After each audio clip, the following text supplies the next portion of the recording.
What is up, guys? Wrestling Premiere is here.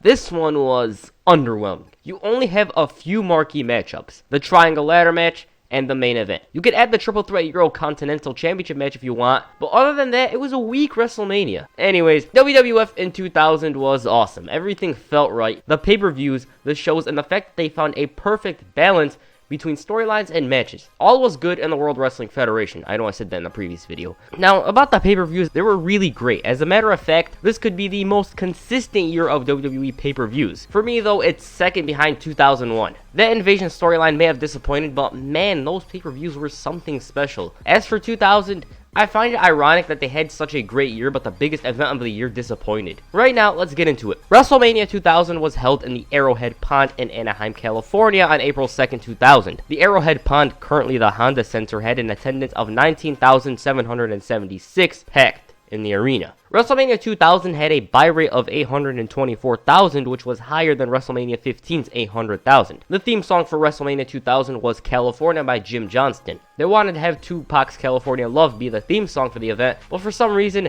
Tupac's estate refused to grant WWE the rights to the theme song. I don't even know why they turned it down. It would have made for a good song for the pay-per-view since, California. But yeah, right now, let's get into it. The first match was between the teams of D'Lo Brown and The Godfather against the Big Boss Man and Bull Buchanan. When D'Lo and The Godfather came out, Ice-T performed Pimpin' Ain't Easy. Good God, this performance sticks in my mind. Like, it's the only thing that's memorable to me about this match. About The Godfather, he was so damn over. As a matter of fact, nearly everyone in a way was over in the Attitude Era. The Big Boss Man to me was the most underrated heel of this era. The fact that he came from the Golden Age and he managed to make himself relevant in the Attitude Era is a testament to his ability. Because imagine if he wore that police uniform in the Attitude Era. It'd look outdated. That SWAT team uniform fit the gritty WWF perfectly. As for this match, I didn't like it. I thought it was average. Nothing special. Plus, the result of the match was kind of disappointing in a way. Like, they brought out Ice-T and they lost. I felt like they needed to win more because they had just started to become a tag team once again. But since D'Lo turned on Godfather a few weeks later and Godfather himself joined the Right to Censor, it would have been a worthless victory. As for Bossman and Buchanan,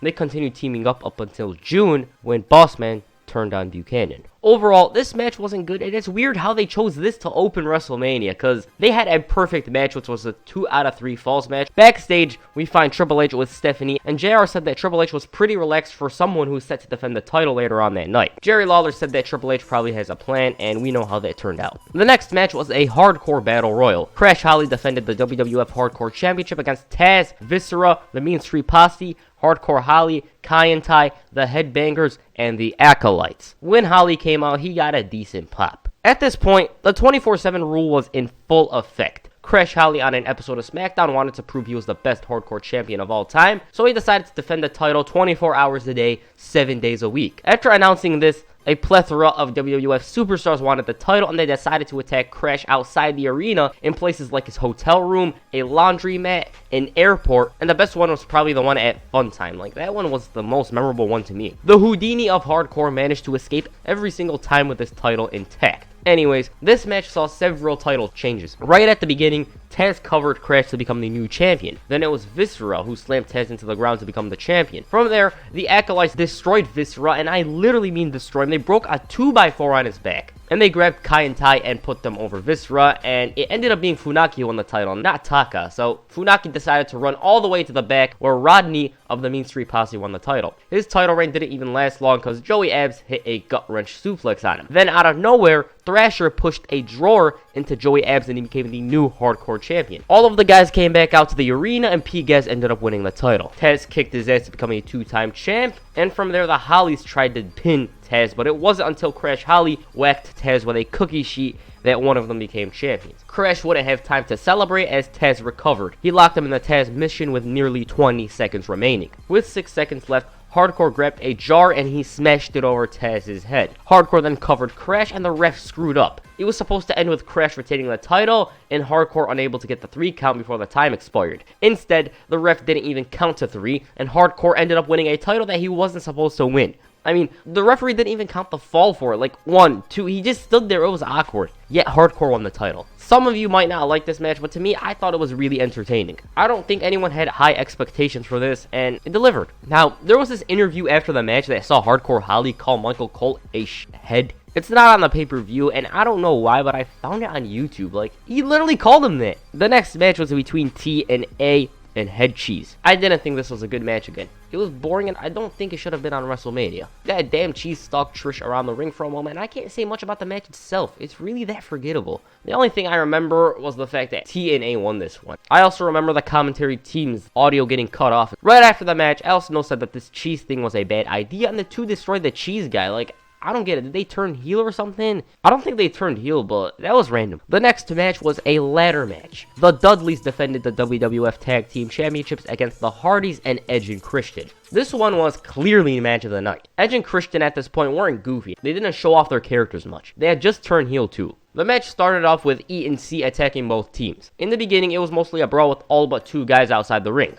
Once Christian brought in a ladder, everything changed. From there, Jeff failed to hit a 450 splash on Bubba and instead landed on the ladder. Bubba himself then fell onto Jeff, who was under a ladder. Bubba then used that ladder, which I've said too many times, as a weapon by putting it on his head. He spun around like a helicopter until he got a double dropkick. Following this, Christian climbed a ladder and he dived onto both Bubba and Matt Hardy. You know that memorable picture of Christian diving onto the two? It's one of those memorable moments. Immediately after this, Edge hit a spear onto Jeff Hardy, who was on a ladder. And from here, everything went crazy. Devon then took control for a bit, but Christian threw a ladder into him. Christian tried to reach for the titles, but Bubba hit a modified version of the 3D off the ladder. Right after this, the Hardys targeted Bubba and they hit the leg drop and splash on him. And right after this, Christian threw Jeff out the ring like a piece of trash, like he just threw him out. Edge and Christian then superplexed Devon off the top of a ladder. Afterwards, everyone climbed a ladder and it didn't end well for any of them. After the Dudleys had the advantage for a while, Bubba and Devon decided to bring in the tables. As the Dudleys placed a table in between two ladders, the Hardys came back, and this would come back to bite Matt Hardy because he got a powerbomb right through a table. As for Jeff Hardy, he moved right out the way when Devon tried diving onto him. At this point, Bubba was on a roll. Jeff Hardy ran up to the barricade and right into a ladder that Bubba threw right at him. Bubba then grabbed a tall ladder and a table. He wanted to put Jeff Hardy through it because Hardy himself hit the memorable Swanton Bomb on him. Matt then fought with Christian atop a ladder when Edge pushed Matt right into the table down below. Edge and Christian then grabbed the titles to become the new WWF Tag Team Champions. All in all, an epic encounter. I don't even remember it being this good. Like, it blew me away once again. I loved it when I watched it a long time ago, but this time, though, I appreciate it more. They sacrificed their bodies to have a chance at stealing the show, and that's what they did. All in all, the match of the night. The next match was a cat fight between Terry Reynolds and the Cat. This was horrendous. I don't want to go into details with it. Val Venis was the ref, and to me, this was mostly a cool-down matchup because you just had 6 men destroy their bodies in a ladder match. Following that was a 6-person tag match between the Radicals and Too Cool and Chyna. Okay, I thought this one was very fun. Eddie liked Chyna while Chyna was disgusted. Like, most of the story of the match revolved around Eddie Guerrero and Chyna. Eddie even threw his shirt to Chyna right before the match. Okay, Scotty 2 Hotty and Eddie Guerrero started this match off. The team of Too Cool and Chyna had the advantage for a bit until Grandmaster got pushed off the top rope. Eddie then tagged in Perry Saturn, who wore Grandmaster's do-rag. For a while, the Radicals had the upper hand, and it wasn't until Grandmaster Sexay suplexed Eddie out the ring that Too Cool gained the advantage. Too Cool then knocked down Perry and Dean, and Scotty 2 Hotty decided to go for the worm. And the crowd was really into this match. Like, when Scotty 2 Hotty hinted at hitting the worm, everyone was going crazy. After Malenko and Saturn threw Scotty into the barricade, the Radicals took control. Saturn then hit a flying elbow, and Eddie Guerrero got tagged in. Once Eddie was in the match, he got a superplex from Scotty. From there, it was the hot tag sequence. Scotty finally tagged in Chyna, and she went through Saturn and Malenko before Eddie returned. He ambushed her, but that would come back to bite him as Chyna kicked his ass. She press slammed Latino Heat, and she ended the match by locking Eddie in a sleeper and dropping him to the mat. All in all,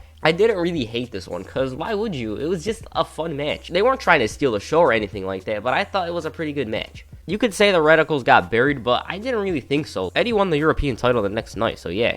Like I said, this was a fun matchup for what it was. The next match was a Euro Continental Championships match. It was a 2-fall match with the IC title being defended in the first fall and the European Championship being defended in the second fall. Kurt Angle defended both titles against Chris Jericho and Chris Benoit. Right before WrestleMania on Heat, Bob Backlund revealed it was his idea to have Angle defend both titles. Angle locked him in the cross-face chicken wing after hearing this. Alright, Benoit went straight after Angle, who was trying to remove the titles from his waist. He threw him into the ring. In the beginning, all 3 guys traded the upper hand. Chris Jericho hit a springboard dropkick on both men. Angle flapjack Jericho into the steel steps. Benoit hit suplexes. Jericho got pushed off the top rope and into the announce table. Angle hit some belly to bellies, and no one really had control during the match. One moment it was Angle, another it was Benoit, another it was Jericho. In the end, Angle locked Jericho in the crossface chicken wing. Benoit noticed this and he threw Angle into the front row.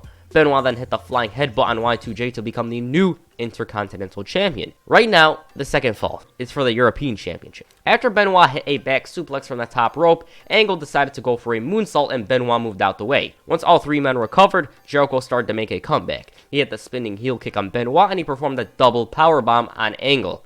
Jericho went for the cover, but Benoit broke the cover. He delivered a hat trick of German suplexes, but Angle broke the count once again. He got a German suplex in return. From there, Jericho accidentally knocked down the ref. Benoit followed this with a crossface, and Jericho tapped out, but it didn't matter since there was no ref. Angle decided to capitalize on a knocked out ref by blasting Jericho with the IC title. Kurt then went for the cover, but Benoit pulled Jericho from out the ring. Chris Benoit then attempted to hit the flying headbutt on Angle, but Kurt moved right out the way. This led to Chris Jericho performing the Lion Salt to become the new European Champion. So, Angle walked into this match as a double champion, and now he has no title. To me, this match was good. I do think it lacked something. I don't know exactly what it was, but something was missing. Nonetheless, this was one of the better matches of the night, although it was lacking something like I said. Next up was DX, X-Pac and Road Dogg versus Kane and Rikishi. I felt like DX at this point was a bit outdated. I don't know why. Maybe it's because of the influx of talent like Rikishi, the Radicals, and Y2J. Maybe that made it feel like they were left off, because those guys climbed up the card and stuff, and they were just there.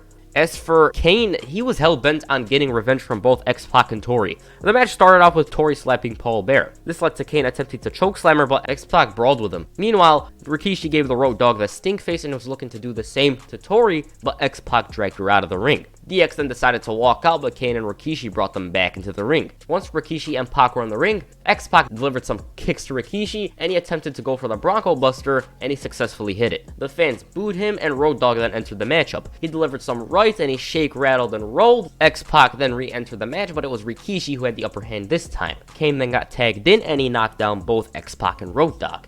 Rikishi was about to give X-Pac a stink face, but he managed to escape. Paul Bear then threw Tori into the ring where she got a stink face. Kane then hit the tombstone on X-Pac to win the match. If you think about it in terms of matchups, it wasn't really good, right? But I felt like it wasn't really about the match quality. It was more about Kane getting his revenge, and it was just a fun way of having Rikishi and Kane on the card.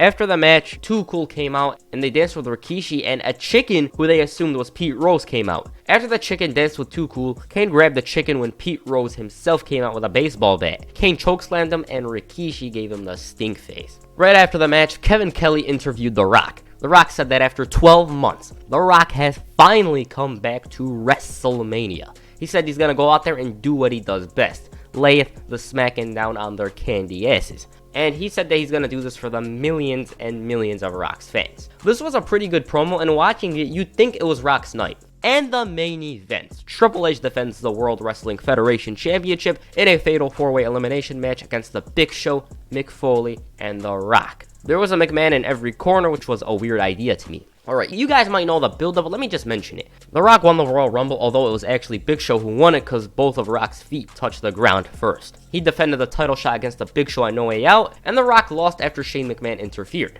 Later that night, The Game defended the WWF Championship against Mick Foley inside Hell in a Cell. If Foley lost, then his career's over. Foley lost, and at this point, it looked like the main event was going to be between Triple H and The Big Show. But The Rock managed to convince Shane McMahon to book him in a matchup against The Big Show. If The Rock won, then he's going to WrestleMania, but if he loses, then The Rock's gone. The Rock beat The Big Show with the help of Mr. McMahon, and he was inserted into the main event. Then Linda McMahon announced that Mick Foley is back, and he's in the main event. About the match, in the beginning, it was Big Show who was dominating. All three men tried to knock him down, and they succeeded. As Big Show went to the ropes, Mick Foley blasted Big Show at the chair. The Rock then hit the Rock bottom to send Big Show to the showers. The Rock and Mick Foley formed a partnership for a while, but then The Rock nailed Mick with a bell by accident. The partnership ended when Mick Foley applied the mandible claw on The Rock a few minutes later. Afterwards, Foley and Triple H formed a small partnership. They worked as a cohesive unit for a bit, but then Foley dived onto the announce table, and he missed completely. He only got Steel. He didn't get The Rock. Inside the ring, Triple H hit the pedigree on Foley. Mick managed to kick out, and Hunter then grabbed a steel chair and he whacked Foley with it. He then grabbed Foley and he hit a second pedigree but this time on a chair. And Mick Foley was out. The Hardcore Legend's in-ring career has come to an end, at least for now. The crowd gave Foley a standing ovation, and as Foley was leaving, he decided to come back and blast Triple H with a barbed wire. From there, Triple H and The Rock brawled, and they made it all the way to the stage where The Rock hit a suplex on the concrete floor. They made their way back to the ringside area where Triple H hit the pile driver on the steel steps. The Rock kicked out, and following this, both men tried to hit their finishers on one another, but to no avail. They then fought in the crowd for a bit before The Rock performed a spinebuster on Triple H in the ringside area. The Rock then grabbed the game, and he hit the suplex on him through the announce table. When both men recovered, Vince attacked Triple H. Shane then returned, and he assaulted his father. He even blasted him with a TV monitor. Vince got up and he kicked his son's ass, and this led to a brawl between the two. Shane then low-blowed Vince, and he whacked him with a steel chair. This busted Vince open. In the ring, The Rock was kicking ass for a bit, but Triple H hit him with the barbed wire. Triple H then tried to pedigree The Rock, but he got catapulted into Shane McMahon.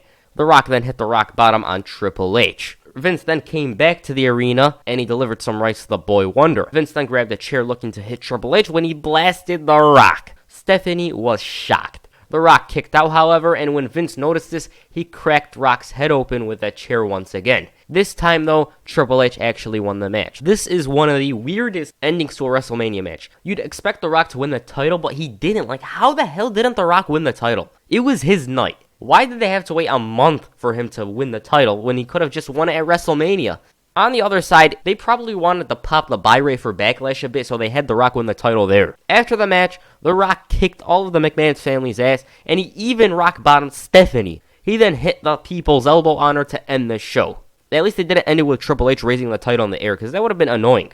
The fans didn't really like the ending of this match, and they even threw trash into the ring. And about the match itself, it dragged on for long. It was decent, to be honest, but it was so damn long. I just found out it was like 37 minutes or something like that. That is just too long. They could have just made it 30 minutes. It was long. And as for this WrestleMania, I believe it was a disappointment. The main event might have saved it if they had The Rock win the title, but other than that, there was nothing really great on the card other than the ladder match. What else was there that was stand out? What stood out from the show? Nothing really, other than the triangle ladder match.